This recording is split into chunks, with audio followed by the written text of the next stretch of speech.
하나님 말씀은 골로새서 1장 1절에서 8절 말씀입니다. 신약 324페이지 골로새서 1장 1절에서부터 한 절씩 교도하시겠습니다.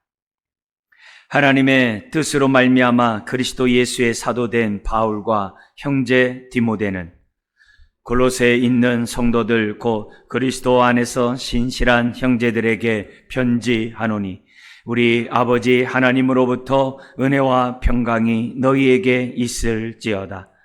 우리가 너희를 위하여 기도할 때마다 하나님 곧 우리 주 예수 그리스도의 아버지께 감사하노라. 이는 그리스도 예수 안에 너희의 믿음과 모든 성도에 대한 사랑을 들었으며 너희를 위하여 하늘에 쌓아둔 소망으로 말미암음이니 곧 너희가 전에 복음 진리의 말씀을 들은 것이라. 이 복음의 이미 너희에게 이름에 너희가 듣고 참으로 하나님의 은혜를 깨달은 날부터 너희 중에서와 같이 또한 온 천하에서도 열매를 맺어 자라는 도다. 이와 같이 우리와 함께 종된 사랑하는 에바브라에게 너희가 배웠나니 그는 너희를 위한 그리스도의 신실한 일꾼이요 성령 안에서 너희 사랑을 우리에게 알린 자니라. 아멘. 오늘 말씀의 제목은 생각을 말씀에 맞추라입니다. 오늘부터 흔들리는 이 세상 가운데 우리 믿는 사람들이 어떻게 믿음의 삶을 살아가야 하는가? 흔들리는 이 세상 속에 믿음으로 산다는 것이 어떤 삶인지를 우리가 골로새서의 말씀을 통하여 교훈을 얻고자 합니다. 우리는 코로나19를 통해서 우리가 사는 이 세상은 안전하지 않다는 것을 몸소 체험하고 있습니다. 우리의 두 발이 땅에 내딛고 살아가고 있지만 우리의 삶의 터전을 흔들어버리는 것들이 너무나도 많이 있습니다. IMF 때보다도 금융 대란 때보다도 코로나19는 전 세계를 흔들어버릴 뿐만이 아니라 우리의 삶의 터전을 송두리째 앗아가버리는 무서운 사건인 것을 보고 있습니다. 전쟁, 우리 지진, 핵위협, 환경오염, 또 북한과의 어떤 그런 문제, 이런 모든 것들이 우리를 불안하게 합니다. 과연 이런 상황 속에서 우리 믿는 사람들은 어떻게 하나님의 뜻을 분별하며 믿음으로 살아가야 하는가? 그 방법을 우리가 골로새의 말씀을 통해 들을 때 우리 마음에 잘 새기고 이 원리에 따라 살아가는 저와 여러분들이 되길 주의 이름 축원합니다. 여러분, 골로새서가 언제 쓰여졌습니까? 바울이 로마 황제의 재판을 기다리는 그때, 감옥에 있을 때, 물론 이제 가택연금을 당한 셋집이죠. 그 2년 동안 그 감옥에 갇혀 있는 그때 바울이 쓴 편지가 골로새서입니다. 여러분, 사도행전 28장 마지막 절 30절과 31절에 바울이 지난 2년간의 가택연금 상황을 기록하고 있죠. 오는 자들을 다 영접하고 하나님 나라와 주 예수 그리스도에 대해서 전파했다라고 2년의 사역이 기록되어 있습니다. 거기 보면 전파하고 가르치는 것만으로 끝난 것이 아니라 바울은 그 2년 기간 동안 오늘과 같은 편지를 썼어요. 골로새만 쓴 것이 아니죠. 에베소서도 썼고요. 또 골로새의 그 성도인 빌레몬에게 쓴 빌레몬서도 있죠. 그리고 빌립보 교인에게 쓴 빌립보서도 바울이 황제의 재판을 기다리면서 쓴 편지입니다. 그러니까 복음을 전함으로 빌립보서 1장 같은 데 보면은 시위대, 군인들에게 복음이 편만하게 전파됐다 그래요. 백부장을 비롯한 많은 군인들, 시위대에게 로마 황제 친위대들이거든요. 이런 자들에게 복음이 전파됐대요. 바울은 감옥에 있음에도 불구하고 복음을 전한 거예요. 오는 자들에게 하나님의 말씀을 또한 가르쳤어요. 가르치는 것으로만 끝나는 게 아니라 오늘과 같은 편지를 썼어요.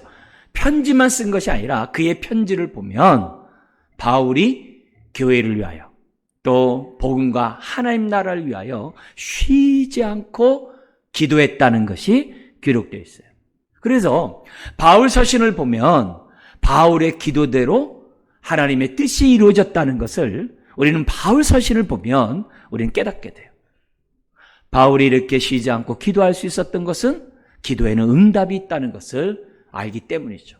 하나님의 뜻대로 기도하는 그곳에는 하나님의 응답이 있다는 것을 누구보다 잘 알았기 때문에 바울이 기도했다는 거예요. 자, 근데 바울이 이와 같은 편지를 쓰면서 우리가 주목해야 될 사항이 있어요. 그 사항은 뭐냐면 그냥 인편에 보낸 것이 아니라 바울을 대신할 제자들에게 편지를 보냈다는 거예요. 이 골로새서만 해도 두기고가 이제 4장 뒤에 보면은 7절에 보면은 두기고가 편지를 전달한 걸로 돼 있어요. 에베소서도 두기고가 전달을 했어요. 골로새 이 교회는 오늘날 터키, 여러분이 잘 아는 우리 계시록의 2장 3장에 보면 소아시아에 7교회가 있어요. 그게 이제 터키 서쪽을 말하는데 그 7교회의 가운데 라우디게 교회가 있습니다. 에베소 교회가 있다면 동쪽으로 라우디게 교회가 있고, 그리고 좀 더 동쪽으로 가면은 비시디아 안디옥 교회가 있어요. 사도 바울을 파송한 수리아, 이스라엘의 북부 지역에 있는 그 수리아의 안디옥이 아니라 터키 중심 지역에 안디옥 교회가 있어요. 안디옥이 있어요. 네. 그러니까 라우디게에서 동쪽으로 가면 라우디게가 있는 거죠. 안디옥이 있는 거죠. 그 안디옥까지 1차 선교여행 때 바울이 선교에서 교회를 세웁니다. 굉장히 중요해요. 그래서 2차, 3차 때도 그 안디옥 교회를 가요.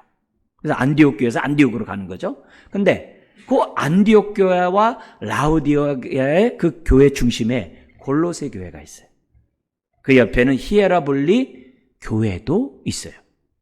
그래서 라우디가, 골로새, 히에라볼리 교회는 그 지역의 중심이 되는 세 교회입니다. 그러니까 굉장히 로마로부터 거기까지는 먼 거리예요. 가까운 거리가 아닙니다. 그런데 그 먼 거리까지 편지를 전달해 준 사람이 두기고예요. 그런데 이 두기고는 단순히 편지를 전하는 것이 아니라 하나님의 뜻을 누구보다도 잘 알고 있고 바울의 뜻을 누구보다도 잘 알고 있었던 바울의 제자예요. 이 사람이 편지를 전해준 것만이 아니라 전해준 그 교회를 다시 믿음 가운데 굳건히 세운 사람이 두기고였다는 사실을 잊어서는 안 돼요. 빌립보서는 누구를 통해 보내요? 디모데를 통해서 빌립보서를 보내주면서 빌립보 교회를 믿음 안에서 성도들을 든든히 세워가는 그 사역을 했다는 사실을 저와 여러분들이 잊어서는 안 돼요. 그러니까 한마디로 바울은 로마 감옥에 갇혀 있음에도 불구하고, 여러분 그 감옥에 갇혀 있다는 얘기는 바울 자신이 얼마나 우울하고 쓸쓸하고 낙심이 되는 상황입니까? 우리가 볼 때. 그러나 바울은 그런 감옥에 갇혀 있는 그런 상황에서도 전혀 감옥 바깥에 있을 때나 정말 동일하게 사도로서의 사명을 온전히 감당할 수 있었다는 거예요. 어떻게 그럴 수 있냐 이게. 흔들리는 그런 상황에서, 심지어는 살수만이 끊어지는 선교적 삶을 살아가는 그에 있어서 로마 황제의 재판을 받고서 잘못하면 목배임을 당하는 그런 상황이거든요. 언제 재판이 있을 줄 몰라요. 네? 딱 우리는 2년이라고 돼 있지만 본인이 했을 때 2년 그런 것도 없어요. 그러나 그런 가운데서도 어떻게 그는 믿음의 사람으로서 흔들리는 세상 속에서 정말 믿음의 삶을, 정말 은혜로운 삶을 살아갈 수 있었냐는 거예요. 오늘 우리가 골로새서를 통해서 그가 그렇게 살았던 그 원리들을 우리들이 배워가면서 오늘도 흔들리는 이 세상 가운데 골로새서를 통해서 주어진 이 교훈의 말씀을 잘 붙잡으면 우리 또한 바울과 또 그와 함께했던 그런 동역자들과 같이 우리가 복된 삶을 살아갈 줄 믿습니다. 당시에 이 골로새 지역은 여러분 아까도 말씀드렸듯이 동쪽으로 보면은 비시디아 안디옥이 있어요. 더 나가면은 우리 하란 지역이 나와요. 안디옥, 우리 수리아 안디옥뿐만 아니라 바로 그 옆에는 아브라함 잘 알죠? 아브라함과 연관된 하란 지역이 있어요.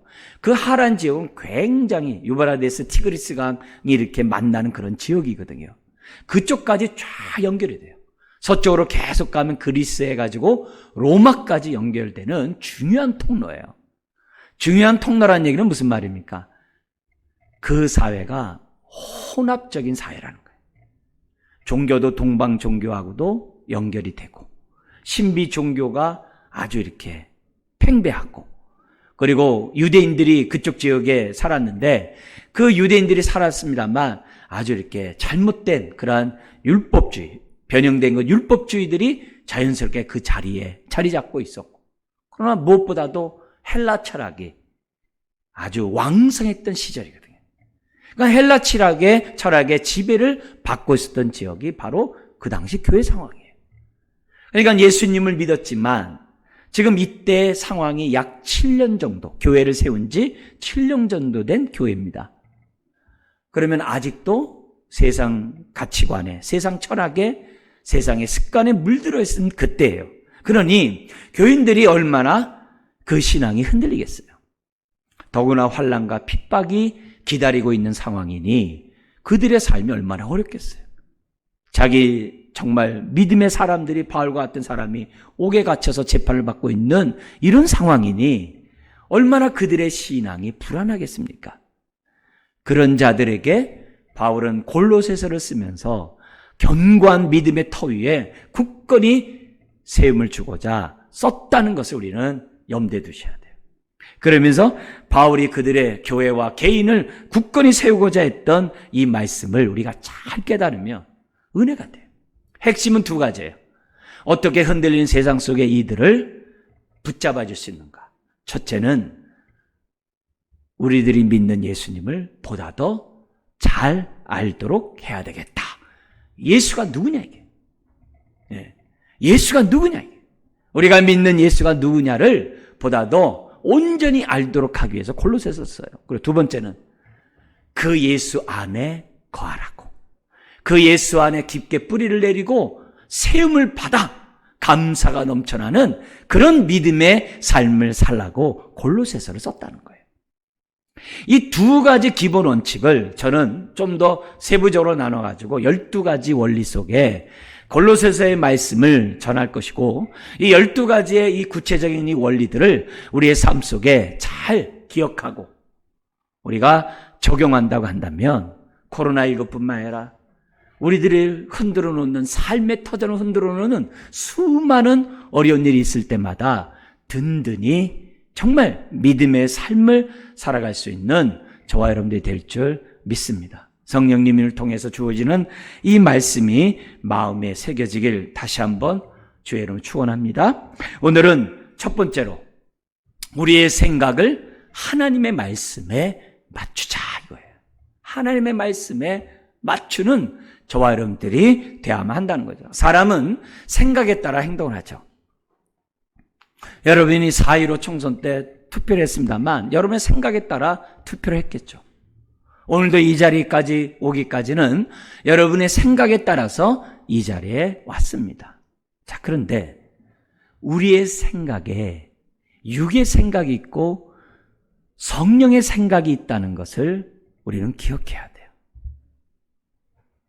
우리가 생각한 그 모든 것들이 과연 나에게 행복을 주고 유익을 주고 하나님의 뜻을 이루는 생각이었냐 이게.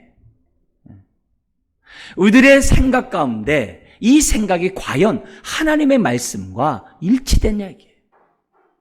로마서 8장 6절에 보면은 육의 생각은 사망이요 영의 생각은 생명과 평안이라 했어요. 지금까지 살아오면서 많은 생각을 했고 거기에 따라서 우리가 행동했는데 지금까지 나의 삶이 어떤 삶이었냐 이게. 에레미야 6장 19절에 보면 이런 말씀이 있어요. 에레미야 선지자가 누굽니까? 유다가 우상 숭배하고 불의와 불법과 정의롭지 못한 삶을 산 그 결과 하나님의 심판을 받아 예루살렘 성이 무너지고 성전이 무너지고 포로로 끌려갈 것이라는 예언을 한 사람이 예레미야예요. 근데 예레미야가 유다를 향해 예언을 하면서 심판의 예언을 하면서 한 말이 6장 19절에 기록되어 있어요. 뭐라고 되어 있냐면 땅이여 들어라, 내가 이 백성에게 재앙을 내리리니 이것이 그들의 생각의 결과라.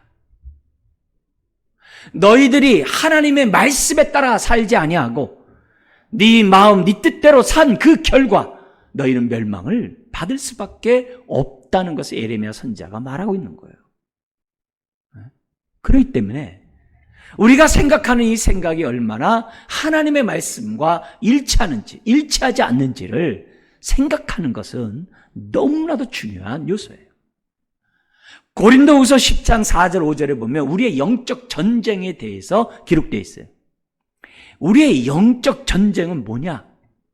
거기 뭐라고 되냐면 우리의 생각이 하나님의 말씀으로 지배하도록 하는 것이 영적 전쟁이라는 거예요. 그래서 뭐라고 그러냐면은 우리의 싸우는 무기는 육신에 속한 것이 아니요. 우리의 싸움은 육신에 속한 것이 아니라는 거예요. 오직 어떤 견고한 진도 무너뜨리는 하나님의 능력이라. 그러면서 뭐라고 하냐면은 모든 이론은 무너뜨리며. 세상에 얼마나 많은 이론들이 많습니까? 세상에 얼마나 많은 주의가 많습니까?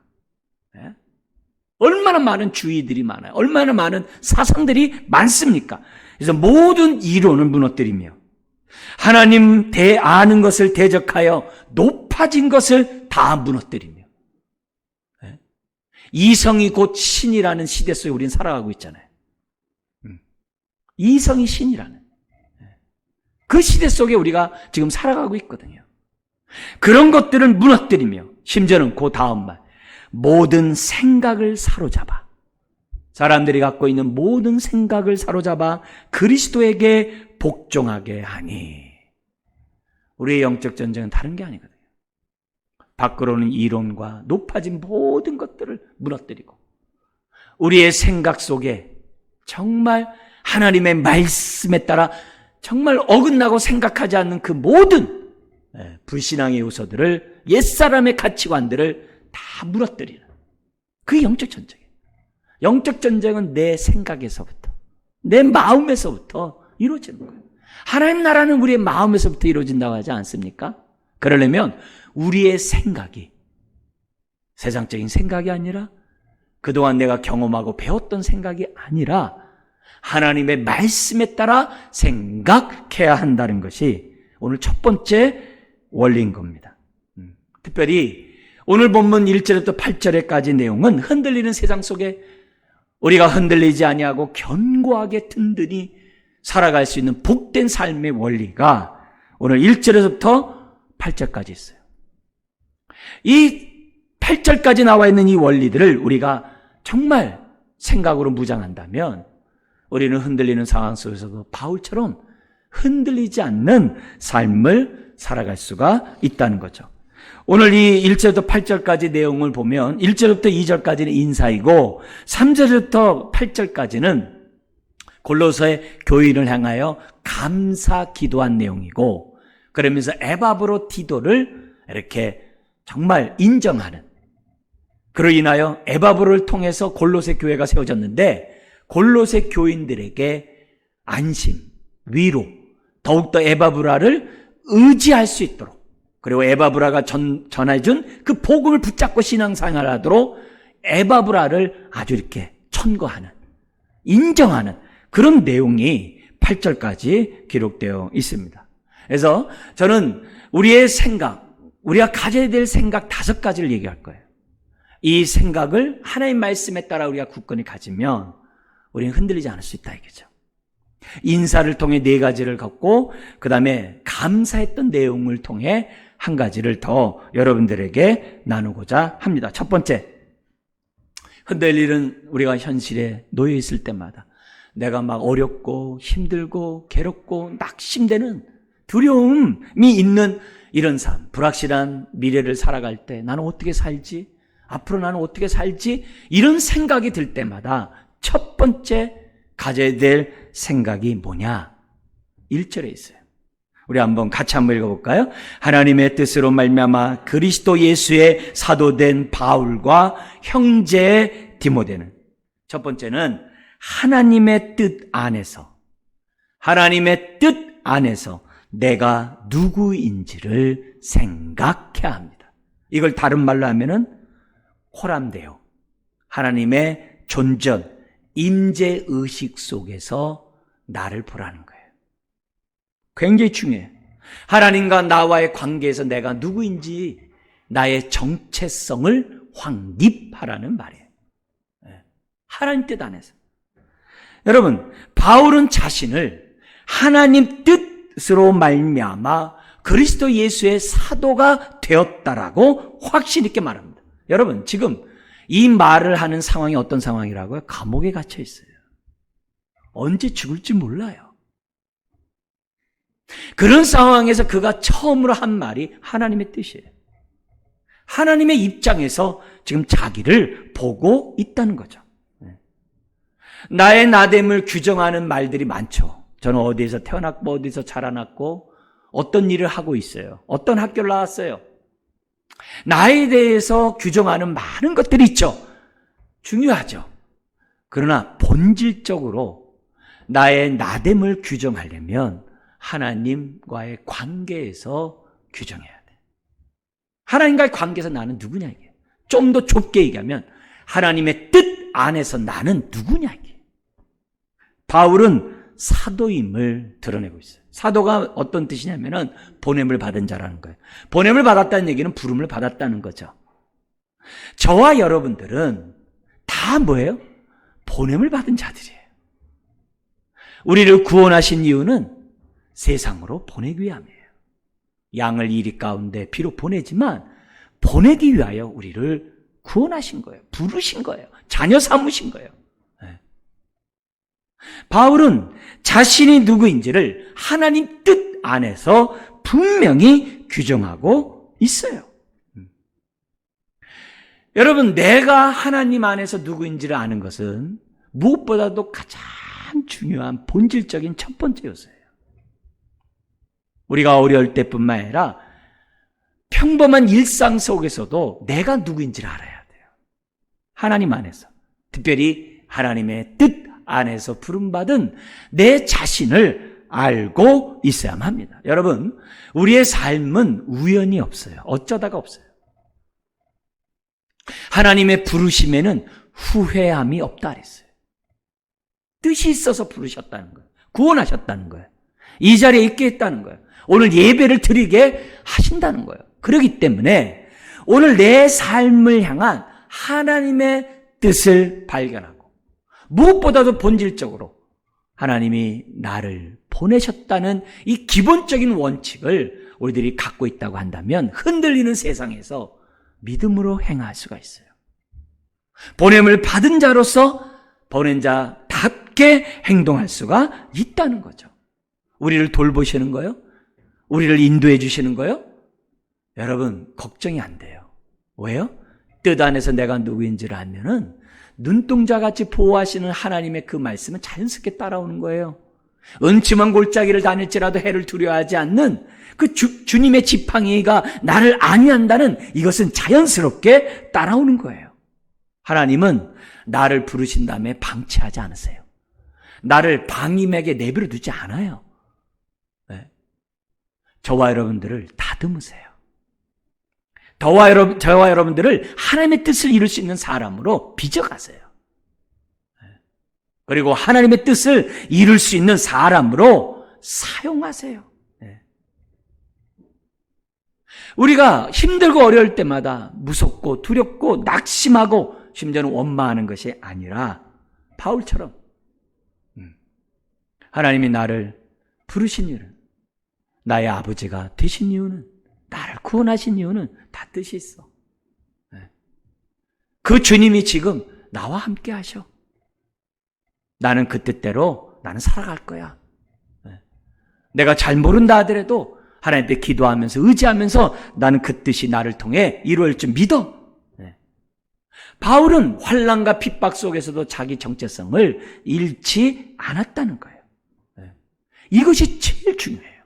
흔들리는 그런 삶의 터전이 정말 나에게 올 때마다 갖는 것이 중요한 거예요. 그러니까 바울은 감옥에서도 사도로서의 사명을 감당하는 거예요. 복음을 전하고 복음을 또한 가르치고 편지도 쓰고 기도하고 보냄을 받은 자로서의 삶을 조금도 그 헌신하는 그 일에 등한히 하지 않았다는 것을 우리는 기억해야 돼요. 그가 어떻게 그렇게 할 수 있냐 이게 뜻 안에서 자기가 누구인지를 알고 있었다는 거죠. 그러므로 우리의 삶이 흔들릴 때마다 우리들이 힘들 때마다 나는 하나님의 뜻에 의해서 부름받은 자야. 이 사실을 기억하고 하나님 앞에 내 삶을 맡기는 우리가 되어야 한다는 거죠. 여러분, 이 하나님의 뜻은 여기 인사로서 끝나질 않아요. 골로새 교회를 향해서 흔들리는 세상 가운데 든든히 서기를 바라는 그 골로새 교회를 향하여 기도했던 내용이 뭐냐? 1장 9절에 보면은 모든 신령한 지혜와 총명에 하나님의 뜻을 아는 것으로 채우게 해달라고 기도하고 있어요. 골로새 성도들도 바울 자신처럼 하나님의 뜻으로 그 생각이 가득 차면은 믿음의 삶을 얼마든지 살아갈 수 있다는 것이 바울의 기도였다는 거예요. 첫 번째 기도. 이건 여기서만 끝나질 않아요. 마지막 4장 12절에 보면 골로새 교회를 세웠고 양육했던 에바브라가 바울이 감옥에 있다는 로마에 있다는 것을 듣고서 교회 문제를 가지고 지금 뭐예요? 온 거거든요. 근데 그 에바브라의 정말 가장 우선되는 기도 제목이 뭐냐? 4장 12절에 있어요. 우리 한번 읽어볼까요? 4장 12절 골로새서 4장 12절 읽겠습니다. 그리스도 예수의 종된 너희에게서 온 에바브라가 너희에게 문안하느니라. 그가 항상 너희를 위하여 애써 기도하여 너희로 하나님의 모든 뜻 가운데서 완전하고 확신 있게 서기를 구하나니. 에바브라 역시 뭘 기도해요? 하나님의 모든 뜻 가운데서 완전하고 확신 있게 서기를 기도한다 이거예요. 그렇다면 오늘 우리들이 무엇보다도 우리의 생각에 뭘로 채워야 돼요? 하나님의 뜻으로 가득 채우자는 거예요. 말씀을 듣고 잊어버리는 것이 아니라 묵상함으로 채우고 그 뜻대로 순종함으로 채우고 가득 채우자는 거예요. 그러면 하나님의 뜻에 따라서 저와 여러분들이 어떻게 돼요? 보냄을 받은 자로서 믿음의 삶을 이 땅 가운데 살아갈 수가 있다는 거예요. 뜻 안에서 나를 생각해야 돼요. 그래서 내가 어떠한 중대한 일들을 결정할 때에도 하나님의 뜻 안에서 결정하고자 하는 저와 여러분들이 되어야 한다는 거죠. 흔들릴 때마다 하나님과 나와의 관계성을 분명히 하십시오. 좁게는 하나님의 뜻 안에서 나는 보냄을 받았다는 사람, 부름받았을 뿐만 아니라 보냄을 받았다라는 사실을 저와 여러분들은 기억하셔야 돼요. 직장에서나 가정에서나 사회에서나 항상 갖고 있어야 돼요. 두 번째, 우리가 가져야 될 생각이 뭡니까? 지체의식 속에서 나는 공동체의 한 구성원으로 부름받았음을 항상 생각해야 돼요. 다른 말로 하면은 나 혼자가 아니라 교회가 있다는 거예요. 가정이 있다는 거예요. 그래서 우리의 신앙은 개인의 영성에서 끝나는 것이 아니라 공동체의 영성을 반드시 갖고자 해야 되고 가져야만 해요. 여러분, 하나님이 우리를 위하여 가정과 교회를 세우셨다는 거 잘 알 거예요. 사람은 가정과 교회에 속해야 영육간에 행복해요. 안전하고 행복하게 돼 있어요. 화목하고 건강한 가정은 위기를 당하면 알아요. 하나가 돼요. 화목한 가정일수록 어려우면 하나가 돼요. 그 문제를 함께 해결해요. 그것이 건강한 가정이에요. 교회도 마찬가지예요. 어려우면 함께 그 문제를 해결하라고 해요. 여러분이 같이 나눈 기도 제목들, 교회에서 기도하거든요. 함께 기도하기를 부탁했던 그런 내용들, 함께 기도하거든요. 왜요? 그런 기도가 교회거든요. 가끔 목회자로서 막 이렇게 낙심하게 하는, 낙심할 수 없는 상황에서도 낙심하게 하는 요소들이 있어요. 뭐냐면 나는 하나님만 의지하고 하나님 한 분만으로 만족한다고 하면서 가정과 교회를 등한히 하는 거예요. 목회자의 마음에 가장 아픔을 주는 행동이죠. 여러분, 오늘 이 본문에 보면은 바울은 어떤 지체의식을 가졌냐면은 디모데를 소개하면서 이렇게 소개를 합니다. 예수의 사도된 바울과 형제 디모데는 이렇게 표시를 해요. 지금 디모데를 향하여 형제 디모데라고 그래요. 여러분, 바울과 디모데의 관계 아시죠? 나이로 보더라도 아버지와 아들이에요. 그리고 다른 서신서에 보면은 내가 디모데를 복음으로 낳은 자식이라고 그래요. 심지어는 디모데는 유약해요. 늘 위장병을 알아가지고 바울이 포도주를 좀 사용해가지고 위장을 다스리라고 할 정도로 유약한 자예요. 근데 그런 디모데를 향해서 편지 서두에 형제 디모데라고 그래요. 이게 뭡니까? 한때는 어린 자고 한때는 내가 제자 훈련 시켰던 사람이지만 지금 어떤 사람이 된 거예요? 함께 동역하는 형제가 된 거예요. 여러분, 우리가 가정과 교회 안에서 내 자신을 생각하는 것이 흔들리는 그런 상황에서 왜 중요하냐? 여러분, 아무리 내가 어린 자식도 키워놓으면 부모를 봉양해요. 아무리 내가 전도하고 내가 양육했던 초신자라 하더라도 어느 순간에 나를 위해 기도하고 나를 도와줘요. 마찬가지예요. 흔들리는 세상을 한 번으로 끝나지 않아요.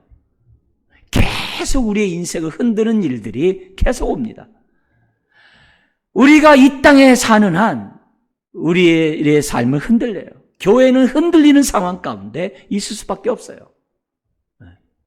그러나 이런 상황 가운데서도 우리가 하나님의 뜻을 이루며 살아가기 위해서는 가정과 교회가 있어야 하는 거예요. 그러면 어느 순간에 디모데가 형제 디모데가 되는 거예요. 그리고 바울을 대신해서 빌립보 교회에 편지를 갖다 줬을 때 빌립보 교회를 든든히 세우는 동역자가 된 거예요. 제자 훈련이 끝난 거죠. 오늘 우리들이 기본적으로 우리들이 신앙생활 할 때마다 공동체 영성을 갖는 이 안목이 누구보다도 필요하다는 거예요. 나중에 바울에게는 단순히 형제 디모데가 형제 디모데로 끝나질 않아요. 아까 골로새 이 교회는 라우디아 교회 옆에 있다고 그랬죠. 라우디아 교회는 그 서쪽에 에베소 교회와 밀접하게 연관되어 있어요. 소아시아의 계시록에 나오는 7교회와 요 히에레볼라 골로새 교회 이런 교회들은 밀접하게 연관되어 있어요. 그리고 그쪽 지역의 교회에서 가장 중심이 되는 이 교회가 에베소 교회예요. 나중에 이 디모데가 에베소 교회를 목회를 해요. 에베소 교회를 목회를 해요. 그러면 자연스럽게 골로새 교회는 에베소 교회와 교제를 할 수밖에 없어요. 소아시아 7교회뿐만 아니라 골로새 교회는 교제할 수밖에 없어요. 그때 권위를 인정하고 디모데의 가르침에 순응하도록 하고자 하는 바울의 지혜가 엿보이는 대목이에요. 그래서 형제 디모데라고 기록한 거예요. 그런 지혜가 있습니다만 어쨌든 이 순간에는 바울은 지금 어떻게 돼요? 형제 디모데를 얘기해요. 바울이 로마 감옥에 있으면서 정말 성령 충만하고 사도로서의 사명을 다 감당할 수 있었던 것은 디모데와 두기과 같은 동역자가 옆에 있었기 때문이에요. 만약에 바울 옆에 디모데하고 두기와 같은 사람이 아무도 없다고 해보세요. 바울이 편지를 쓸 수 있으며 바울이 선교적 삶을 잘 살 수 있었을까요? 물론 살겠죠. 그러나 그렇게 능력 있게 할 수는 없을 거예요. 바울도 힘들어요. 디모데 후서 같은 데 보면은 디모데를 보고 싶어가지고 빨리 오라고 얘기를 해요. 왜? 곧 죽게 되거든요. 왜? 2번째 감옥에 갇히면서 못배임을 당하잖아요. 그런 우리와 똑같은 성정을 갖고 있는 사람이 바울이에요. 그런 바울을 바울되게 할 수 있었던 것은 그의 곁에 동역자들이 있었다며. 자기가 전도했지만 어느 순간 서가지고 자신의 뜻을 갖다가 전달하고 두기고 왔던 사람은 골로새서와 에베소서의 편지를 전해주며 그 교회를 세울 수 있었던 사람들이 있었다는 것을 기억하고, 우리가 가정 안에서, 교회 안에서 공동체 영성을 갖는 저와 여러분, 그래서 절대로 힘들 때 혼자 있지 마세요. 기도 제목을 나누고 함께 기도하고 함께 지지하고 격려하는, 독불장군 되려고 하지 마세요. 정말 함께 우리가 흔들리는 이 세상을 헤쳐나가는 우리가 돼야 한다는 거죠. 세 번째로 2절에 세 번째 원리가 있습니다. 같이 한번 2절을 읽겠습니다. 골로새에 있는 성도들 곧 그리스도 안에서 신실한 형제들에게 편지하노니 우리 아버지 하나님으로부터 은혜와 평강이 너희에게 있을지어다. 세 번째는 성도는 곧 신실해야 한다는 것을 항상 생각해야 돼요. 신실하다는 얘기는 예배자로서 삶의 열매를 맺으면서 정말 열매를 보아 그 나무를 알듯이, 행함을 통해 믿음을 알듯이 우리들의 삶이 열매를 맺는 삶, 예배자로서의 삶을 살아야 되는 사람이라는 것을 항상 생각해야 돼요. 네. 여러분, 성도는 사람들 앞에 신실할 수밖에 없습니다. 네. 그러면서 신실한 사람, 한 대표적인 사람을 예를 들어요. 그게 누구냐면 골로새 교회를 세웠던, 양육했던 에바브라예요. 그 에바브라를 6절부터 8절에 신실한 자의 한 샘플로 골로새 교인들에게 소개를 하고 있습니다. 여러분, 여기 보면 7절에 보면은 에바브라에 대해서 이렇게 얘기를 합니다. 이와 같이 우리와 함께 종된 사랑하는 에바브라에게 너희가 배웠나니 그는 너희를 위한 그리스도의 어떤 일꾼이요? 신실한 일꾼이요. 우리가 신실하다 그러면 성실하다는 우리 국어적인 그런 표현만 우리가 알고 있는 것이 아니라 성경에서 골로새서에서 신실하다는 이 단어를 생각할 때 영역이 있어요. 첫 번째 영역은 6절에서 찾아야 돼요. 그 6절은 뭐냐면 이렇게 기록되어 있습니다. 이 복음이 이미 너희에게 이름에 너희가 듣고 참으로 하나님의 은혜를 깨달은 날부터 너희 중에서와 같이 또한 온 천하에서도 열매를 맺어 자라는도다.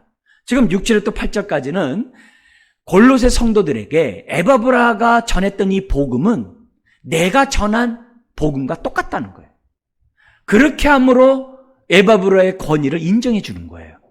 그리고 골로새 성도들이 에바브라의 그 가르침에 순종하라는 의도가 바울에게 있는 거예요. 그렇지만 바울이 이런 얘기를 하면서 신실한 자는 누구냐?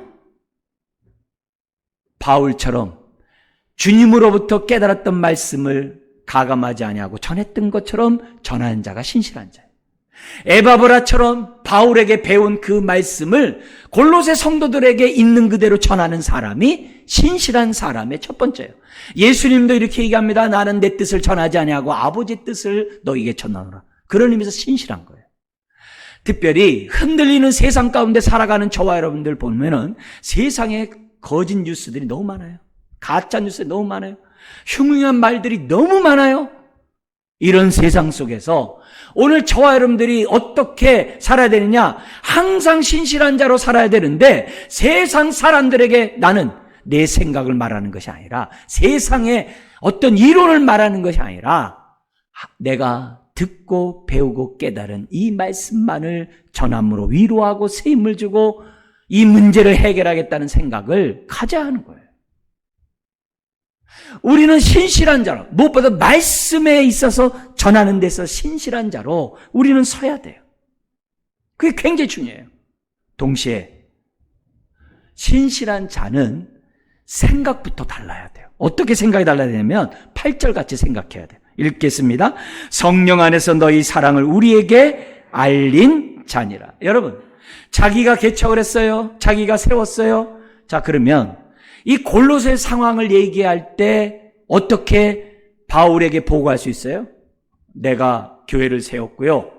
그리고 내가 세운 교회는 어마무시하고요. 교회도 이렇게 있고요. 거기에서 보면은 막 믿고 이렇게 한 사람 저기 빌레몬과 같이 이렇게 막 이런 사람도 있고요. 하면서 어떻게 돼요? 건물이 어쩌니, 사람 숫자가 어쩌니, 나는 이렇게 프로그램 운영했다는지 많이 얘기할 수 있어요. 근데 그런 걸 얘기한 것이 아니라 에바브라가 바울에게 얘기했던 내용이 뭐냐면 성령 안에서 너희 사랑을 우리에게 알린 자라고 딱 규정하고 있어요. 신실한 사람은 성령으로 생각하는 사람이라는 거예요. 신실한 사람은 성령으로 생각하기 때문에 어떻게 돼요? 본질을 본다는 거예요. 골로새 교회에 사랑이 있다는 것을 알려줬다는 거예요. 다른 게 중요한 게 아니에요. 사랑을 전했다는 얘기는 그 교회에 복음의 역사가 나타났다는 거예요. 그것을 지금 뭐예요? 에바브라가 바울에게 얘기했고, 바울은 들은 그 얘기를 지금 뭐예요? 8절에 기록하고 있는 거예요. 여러분, 우리는 하나님과의 관계에서 신실한 자가 돼야 돼요. 근데 이것뿐만이 아니라 삶 속에서도 신실해야 돼요. 그게 나중에 3장, 4장에서 우리가 살펴볼 거예요. 가정에서, 직장에서, 사회에서 우리는 정말 하나님의 부름을 받은 자로서 신실하게 사는 것이 어떤 것인지 가정과 직장과 사회에서 그 내용이 기록되어 있어요. 우리 그때 볼 거예요.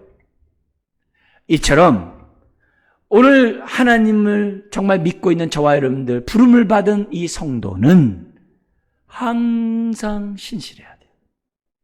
항상 삶 속에서 신실한 자로 살아야 돼요. 어느 곳에 있든지 신실해야 돼요. 심지어 환난과 핍박이 있는 그런 상황에서도 신실해야만 한다는 거죠. 하나님의 뜻에 순종하는 신실한 사람이 되어야 한다는 것이 세 번째. 하나님 흔들릴 때 내가 신실함으로 흔들리지 않는 모습을 보여주게 하여 주옵소서. 그것이 세 번째예요. 하나님의 자녀답게 살게 하여 주옵소서. 네 번째는 우리의 생각을, 하나님의 말씀을 맞춰야 되는데 어떤 생각을 우리가 가져야 되느냐? 2절 하반절에 있는 것처럼 은혜와 평강이 흔들리는 세상 속에서도 내가 누릴 수 있다는 생각을 항상 생각하고 있어야 돼요. 여러분, 바울은 지금 감옥에 갇혀 있다고 그랬어요. 선교적 삶이 얼마나 힘들었는지 몰라요? 근데 바울은 항상 그의 마음은 은혜와 평강 가운데 굳건히 서 있었어요. 어떻게 이룰 수 있냐 이게. 흔들리는 세상 속에 어떻게 은혜와 평강을 누릴 수 있냐 이게. 다른 게 아니에요. 그거는 2절에 있는 것처럼 아버지 하나님으로부터 은혜와 평강이 오기 때문에 그래요. 바울이 빌립보 지역에서 복음을 전하다가 매맞고 깊은 감옥에 갇히게 됩니다. 낭망하기 쉽죠. 좌절하기 쉽죠. 원망하기 쉽죠. 그것도 빌립보가 지금의 그리스 첫 관문이고 유럽의 첫 관문인데 환상을 보고 오라고 해서 자기가 가가지고 처음 전도했던 곳이 빌립보예요. 그러면 환상을 보고 건너가서 복음을 전했으면 환영을 받아야 되는데 두들겨 맞고 감옥에 갇힌 얼마나 낙심이 되겠어요. 그런데 바울은 그 감옥에 갇혀 있는 그곳에서 뭐 했다고 그래요? 찬송과 기도를 했다는 거예요. 어떻게 원망하고 불평하지 않고 찬송과 기도를 하냐 이게. 그의 마음이 은혜로 평강으로 가득 찼기 때문에 그래요. 여러분, 성경의 원리는 은혜가 있는 곳에 평강이 있다 그랬어요. 바울은 은혜 가운데 거하는 사람이었기 때문에, 왜요? 뜻 가운데 사니까 은혜가 임하죠. 은혜가 임한 곳에는 자연스럽게 평강이 있죠. 감옥에서조차 두들겨 맞은 그곳에조차 은혜와 평강 가운데 있었기 때문에 찬송과 기도를 올렸고 지진이 나서 옥문이 열림으로 간수의 집안이 예수를 믿는 놀라운 역사가 나타나게 된 거죠. 여러분, 이 은혜와 평강은 요식행위가 아니에요. 바울 서신의 마지막 끝나는 편지 끝에는 항상 은혜가 있을지어다라고 기록되어 있어요. 그 말은 뭐예요? 은혜와 평강으로 시작해서 은혜와 평강으로 끝난다는 것이 서신이에요. 그게 신앙이에요. 그래서 흔들리는 세상이 있을 때마다 우리가 항상 생각해야 될 것은 은혜와 평강을 누리게 하여 주시옵소서. 여러분, 특별히 어떤 중대한 일을 결정할 때, 중대한 일들을 정말 결정해서 판단할 때 내 마음의 은혜와 평강 없이 정말 절대 하지 마세요. 당장 나에게 이익이 있을 것 같아요. 이렇게 하면 당장 나에게 유익이 될 것 같아요. 이렇게 하면 내가 뭔가 좀 잘 될 것 같아요. 여러분, 그렇게 하지 마세요. 하나님께 기도하면서 은혜를 구해요.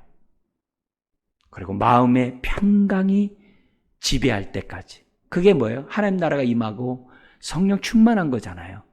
그때까지 기도하셔야 돼요. 그리고 마음이 평강이 있는 다음에 그리고 내가 결정하세요. 네. 오늘 바울이 흔들리는 상황 속에서도 그는 은혜와 평강 가운데 있음을 기억하고, 그렇다, 나도 감옥에 있어도 은혜와 평강을 얼마든지 누릴 수 있고, 그래서 나도 바울처럼 감옥 바깥에 있는 성도들에게 은혜와 평강이 너에게 있을지어다라고 말했던 것처럼 나도 말하면서 살리라. 그런 생각을 가지면서 저와 여러분들이 살아야만 하는 거죠. 그래서 내가 우겨싸이고 힘들고 낙심할 때마다 은혜와 평강 가운데 살고자 하면 내 삶이 천국으로 바뀌는 거예요. 여러분, 다윗이 그랬잖아요. 자기 아들 압살롬이 반역해가지고 야반도주해가지고 찬잇을 맞으면서 광야에 있을 때 얼마나 쓸쓸해요. 그런데 시편에 뭐라고 고백해요? 이 광야가 하나님을 만나는 성소가 되었다라고 고백하잖아요. 어떻게 그 광야가 하나님을 만나는 성소가 되냐 이거예요. 기도했기 때문에. 은혜와 평강을 누리면 그곳이 천국이 되는 거예요. 하나님을 만나는 성소가 되는 거예요. 그렇기 때문에 어떤 상황에서도 하나님께 기도하면 아버지 하나님으로부터 오는 이 평강과 이 은혜들을 누릴 수 있는 것, 세상이 알지 못하는, 줄 수 없는 은혜와 평강이 내 안에 있다는 거예요. 그래서 힘들수록 은혜와 평강을 누리리라 자꾸 생각하세요. 여러분, 뜻대로 살고 공동체 속에 살고 정말 내가 신실한 자로서 믿음의 삶을 살고자 하는 자는 항상 은혜와 평강이 있어요. 그리고 또 은혜와 평강이 있기 때문에 더더욱 뜻 가운데 살고 더더욱 공동체 형성을 걷고 더더욱 신실한 자로서 순종해요. 마지막 5번째입니다. 우리가 가져야 될 생각은 뭐냐? 다윗처럼 감사할 것을 감사하자는 거예요. 다윗이 뭐에 대해서 감사했다고 그래요? 여기 보면은 3절부터 5절인데요. 같이 한번 읽겠습니다. 우리가 너희를 위하여 기도할 때마다 하나님 곧 우리 주 예수 그리스도의 아버지께 감사하노라.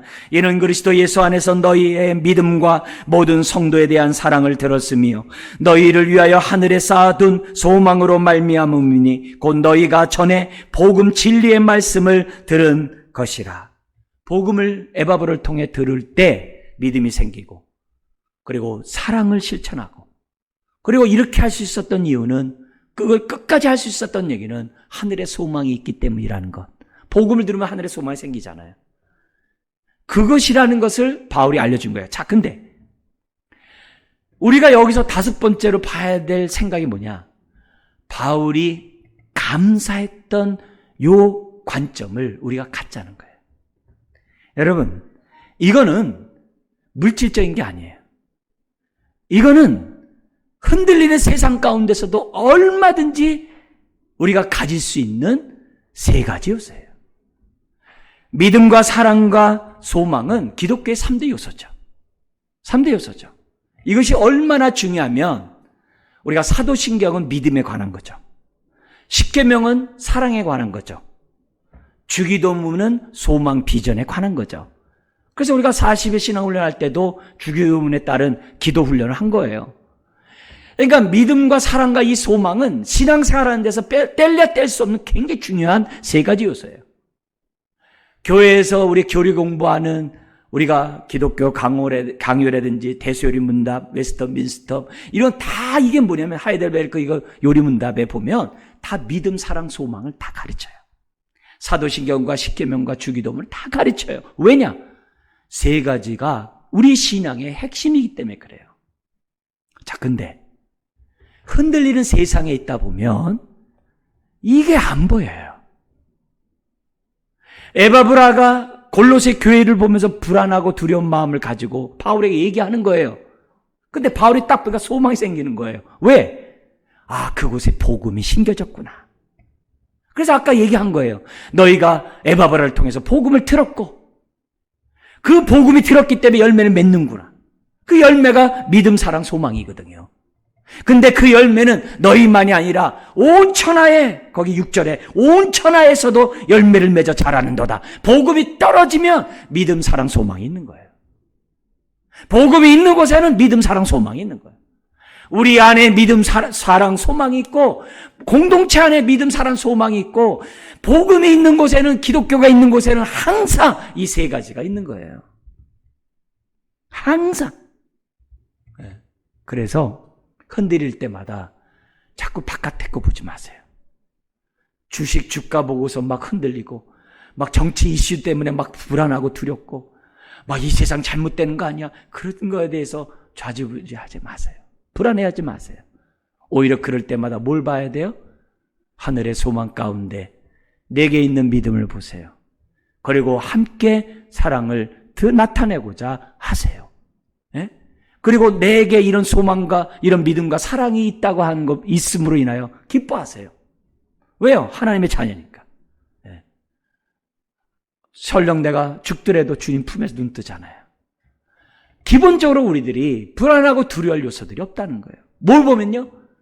믿음과 사랑과 소망을 보며 흔들릴 때마다 주님을 보듯이 흔들릴 때마다 내 안에 있는 믿음, 이 믿음이 주께로부터 온 거거든요. 사랑, 이게 주께로부터 온 거거든요. 소망, 이거 역시 주께로부터 오는 복음 때문에 우리에게 주어진 거 아닙니까? 그러니까 기본적으로 우리가 감사하세요. 여러분, 흔들리는 세상 살려면 원망이 나와요. 불평이 나와요. 근데 감사하고 감사할수록 놀랍게도 어떻게 돼요? 감사할수록 이상하게 하나님이 가까이 보여요. 감사할수록 자꾸 내 안에 있는 은혜와 평강이 막 넘쳐나요. 감사할수록 믿음의 삶을 담대하게 살아가요. 신기할수록 감사하면 감사할수록 원망과 불평과 두려움과 불안 이것들이 사라져가요. 그러면 또 다른 감사 요소가 계속 생겨요.